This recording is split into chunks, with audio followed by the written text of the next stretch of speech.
So I just wanted to talk a minute about this. Um,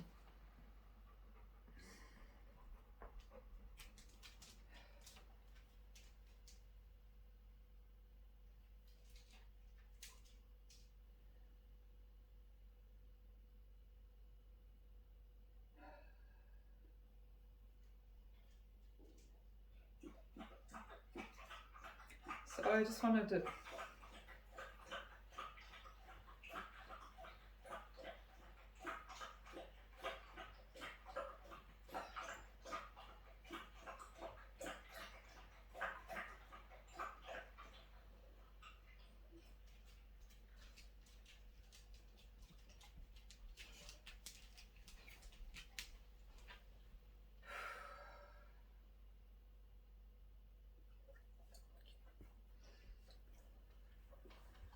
So, long story short, I was diagnosed with cancer 6 years ago and chose to heal naturally without surgery or doctors. Mostly out of necessity because I couldn't find any doctors to work with me. Even the naturopaths said I had to get the surgery, and I was like, go fuck yourselves. I want to keep my thyroid, thank you. And um, a lot of artists don't talk about their artwork, I think, because it's so personal, or there's this magical, like, interesting coolness about artists. Be like, I don't talk about it because it's an interpretation of the eye of the beholder, and like, blah, blah, blah. And I'm like, whatever, no, like, this is intentional. I have always wanted to draw or drawn these beautiful female energies with light coming out of them or angel wings, and I just always kind of like suppressed that for a really long time and did pet portraits because it's very safe. Or I would do touristy stuff, and I lived near the ocean, and that's what people wanted to see were lighthouses and puffins and boats. And so I just always had a hard time of like fitting in, and that just pretty much sums up my whole life. And here I am, 6 years later, no fucking cancer. I still have my thyroid. I did this by myself. Thank you. And her. That's why I want to talk about her in my artwork. I always kept putting like my artwork on the back burner ever since I had kids, especially. Like, I was at the peak of my professionalism. I was in the galleries, I had solo shows, I was like in the heart of this art community and exceeding. And then I had kids, and then it was just like, what art, what life. And then I was diagnosed with cancer. So it's been fun, it's been real. And the biggest takeaway from getting diagnosed with cancer is I realized how much I've repressed myself. And that's not even a word, is it? Suppressed. I should look that one up. I'm just making words up as I go, and that's okay. So I'm gonna pick a new word. I've always held back what I wanted to say or do. Right, even just my artwork. Like, I always felt like I had to do what other people wanted me to do. When I was diagnosed with cancer, I wasn't afraid of the surgery. I wasn't afraid of dying. I wasn't afraid of trying to heal naturally and failing. I wasn't afraid of getting the surgery and then the lymphoma coming back. I was more afraid of getting the surgery and then being dependent on this medication that didn't work for me. That's was legit like the main reason where I was like, no, that doesn't sound like a good time to me. So I set out on my own little hero's journey, and here I am, 6 years later, no cancer. The doctors are actually telling me that they never diagnosed me with cancer. Um, and I just about blew my shit smooth off right in the office because I'm like, you can't say that to someone after what I've been through, and now you're just kind of nonchalantly like, like whatever. Uh, um, but what got me here? What got me to this point that I can confidently say I'm healed? Um, and I'm just magnificent. And it just feels so good, you guys. Like, it just feels so good to be here, to be back, baby, to be alive. And it's just so freeing because, like, now, anytime I walk into any room, any doctor's office, I can watch anything on TV, I can be around anyone, and I am the most powerful woman in the room. It's funny, I said woman, but I actually meant person. But I'm really embracing that energy right now because, again, I am going to make up words and I suppressed that for so long. I don't need anything ever. Like, I have everything I need right here at all times. Like, this is home and this is enough. And I'm just fucking magnificent. And it's not in an arrogant way at all. It's in a life is so good. Like, it's just, I wake up and I'm excited. I'm like, wee! Like, what is today gonna bring?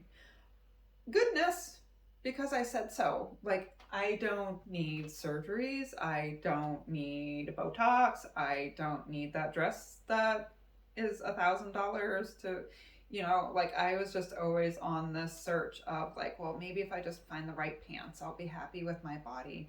Or maybe if I just cut out coffee, I'll finally feel good about myself and my skin will be clear. Or maybe if I just finally get rid of the tumor, then I'll be cancer free and then I'll be healthy. And it's like I finally just realized like that day will never come because it doesn't need to. Like, I can't dwell in the past and I can't worry about the future. It's always right here, right now, and you're enough. And I'm just like oozing that all the time.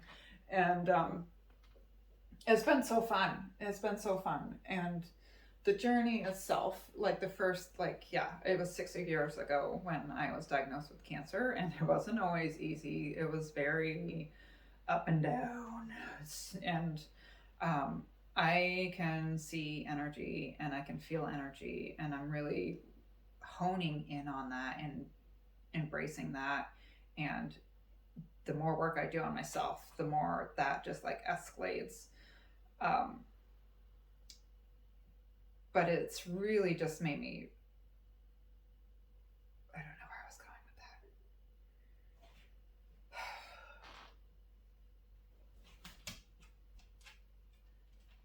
But it's been like the journey of getting to this point is what healed me. And not giving my power away. Like,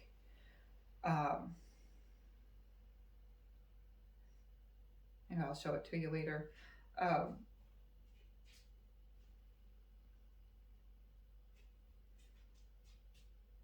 Like, I have 2 little kids, and when I was diagnosed with cancer, they were 5 and 2, and I was just like, fuck me, like, what am I gonna do? Because now, again, I don't really feel like I can do what I want because I have these two little dependent people on me, and it's like, oh, I want to be here for them, but I also want to just be able to fucking meditate for 5 minutes without someone needing a snack or having an emergency or whatever, or dog barking or this, that, and the other thing. Now my mother's calling me, and I was like, why are you calling? Like, it's 5 a.m. in the morning. Like, what is happening? But like, that was my life. Like, I was just always on this constant struggle of like, something extreme is happening. Like, something needs my attention right now. And I just never had the time to just sit and ask, what do I want? Like, what do I want out of this life? Even when I was single in this carefree, like, magical unicorn, just frolicking around with no responsibilities, I still didn't know what I wanted to do. Like, I kept trying different jobs, and it just never felt right. Any job I took, I just wish I was painting. And then when I was painting, and if I didn't sell a piece of artwork, I was a failure. Like, even as an artist, I sold 90% of my paintings, and those 10% that I didn't sell, I was just like, I'm a failure. I'm a complete failure. And they're hideous, and they don't, I'll just burn them. I actually burned them. I just, whew, gone. Like, I took them out back and burned them. Because it was never enough. Like, I was just never good enough, and it didn't matter what I was doing. And so having kids after, when I was diagnosed with cancer, and you have kids, it can be a blessing and a burden. Let me say that right. Hey. Having kids and a dog. Come here. Drop it.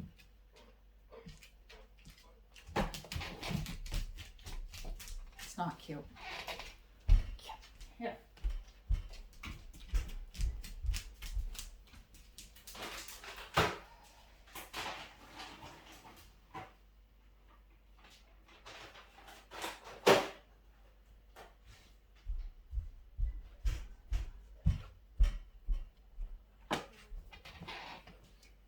Having kids and a dog, animals, responsibilities, is a blessing and a burden at the same time, because you get to this point where, like, okay, I want a better life for myself. I want to be healthy. I want to heal. And I want to do whatever it takes. And then but then you have these little people that are kind of like getting in the way. They kind of really can drag you down sometimes, of the responsibility of keeping them alive and taking care of them and getting them to their gymnastics classes and all the parent-teacher conferences. And my daughter is so popular, like, every weekend is a birthday party. And I'm like, if I have to go to Rollerama one more time, I'm gonna flip my shit. And why are you so popular? Like, who goes out that much? You're 7. Like, what's happening? Wait a minute. I'm like, do you even have that many people in your class? Like, why are they inviting the entire class every single time? Anyway, and it's like, I realized, so there's this burden aspect of them, of like, I can't even find 5 minutes to just like meditate for myself. Like, that was kind of like my plan B of like Dr. Joe Dispenza's, of like, you can just meditate and heal yourself. And I'm like, oh, fantastic. But then I'm like, then I can't find this peace and quiet to meditate ever, or I would fall asleep, or this, that, and the other thing. And then on the other side of that, you have these beautiful kids, and to hear them laugh genuinely, like, there's just no better sound. they are just in this complete bliss of happiness and joy, and they're not weighed down by expectations. And it's really tricky to find that balance of letting them be themselves and not having that responsibility of whatever kind of tormented trauma that was passed down to me. And like, it stops with me. Like, I really realized that, like, when I was diagnosed with cancer, I was like, oh no, no, no, no. Like, I am slamming on the brakes and I'm turning this car around, because like, no more. That's all I know is just cancer. Like, I've lost my whole family, both sides of my family. It was just sick and disease. Like, that's all I know. And I was like, that's enough. Like, this is gonna stop with me. And by doing that, I need to filter, I need to buffer them. So I never told my kids I had cancer, and they still don't know. Like, because it's it was mine. Like, I was not mine, but handed to me to transmute it, because I could handle it. This was my path. Like, I was meant to do this. And that just kept becoming more and more apparent the farther along this journey I got. And there were bad days, and there were days that I was just so angry, and I just begged. I'm like, please, for the fuck's sake, just let me be normal and get the surgery. Like, I just wanted, let me just be a sheep and follow them right off the cliff. Like, I don't even care. Like, just let me be a sheep and just follow the herd right off a cliff. Like, I don't even care anymore. Because that's what everyone else is doing, and they seem to be just like numb, and that's fine. Like, they're fine just being numb and medicated, and I'm like,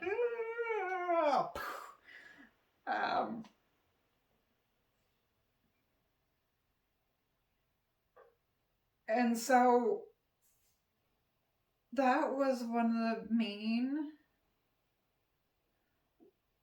So one of my biggest aha moments, where I knew in my heart of hearts I was healing and I was healed, was my daughter made this paper. And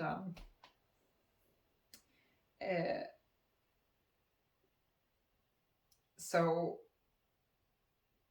one of the moments that I knew I was healed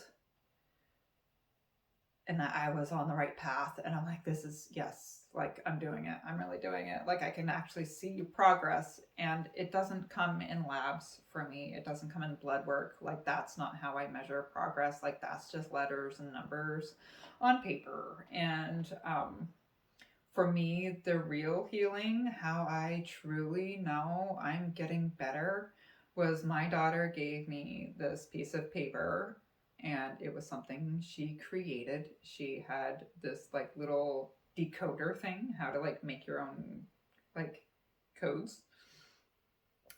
And she made it just for me. And it said,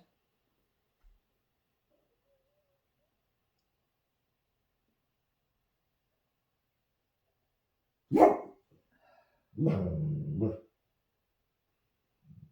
me just go find it. Wait a second. Okay. So I actually keep this up in my crying corner, just next to my bed. It's like my little safe zone, that the kids and husband know that if I'm up in my bedroom, then I just need to be left alone and have a meltdown, and that's okay, because I need that. It's just where I go to decompress. And it's like full of all my kids' drawings and like little love notes and all that smushy good stuff. So this is how I knew I healed.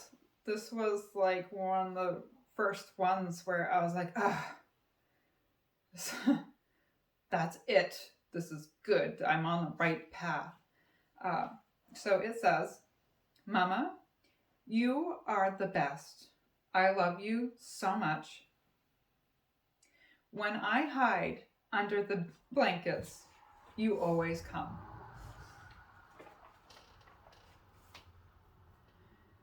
And I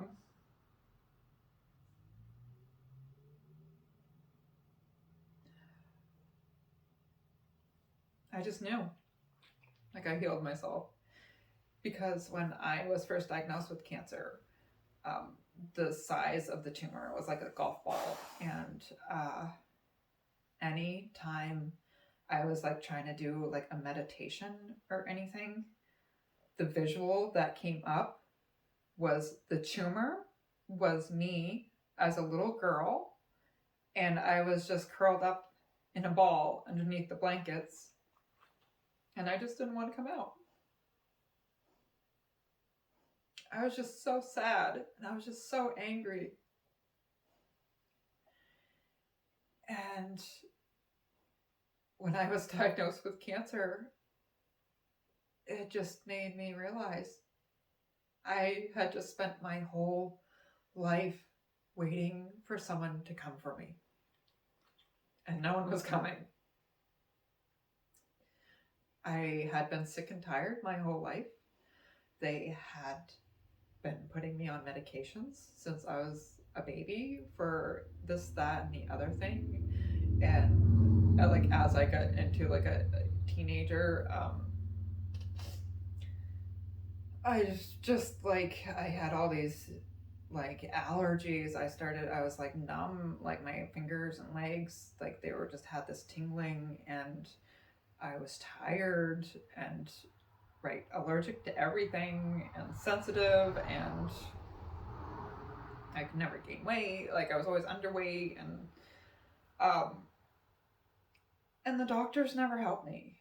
And I had digestive issues, which everyone in my family on my mother's side had Crohn's, colitis, uh, and just watching them, no one ever helped them either. Like my,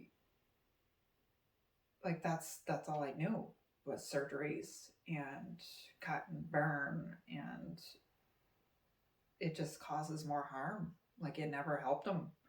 It now and then they would just end up having these side effects from the medication or the treatments, and then now they're taking more medication for the side effects from the treatments, and now they're going to have more.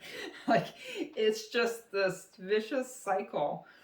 And I'm like, when do they help you? Like they don't. Like they just, in my experience, I just kept going to doctors and wanting them to give me an answer. I just wanted them to make me better. And they never did. And I would just leave there feeling even more frustrated, or they would want to prescribe me something for like antidepressants or restless leg syndrome. Like, and then once they get to a point where I'm like, oh, I'm not taking any medication, like they just, well, whatever, like you're fine, like it's in your head or whatever, and it's like, oh, then why do I feel so bad? Like, I just don't, I don't want to feel bad anymore. I don't want to feel gross. So when I got that note from my daughter, like, it made me realize, like, well, my kids are a reflection of myself. It's what they know, especially when they're 7 years old and under. They just think that they're like part of you. Like they don't even have their own like identity yet. They're just kind of like here. Like you're actually able to. I'm not going to go there yet.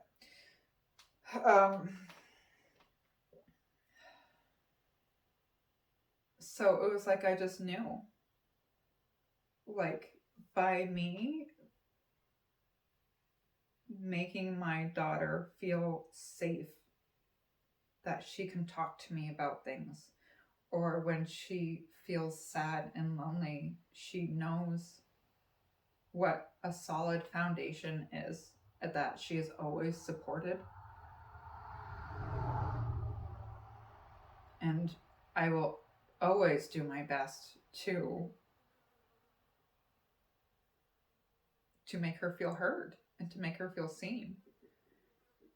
And I could just feel that. I could just see that little girl hiding underneath the blankets was like ready to come out. Like I was finally healing myself.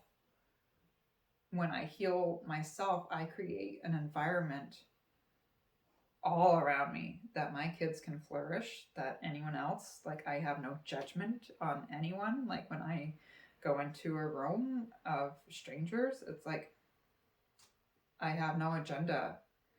Um, like I have just been able to develop this, like I can just transmute any kind of like negative energy of like it's not mine. Um,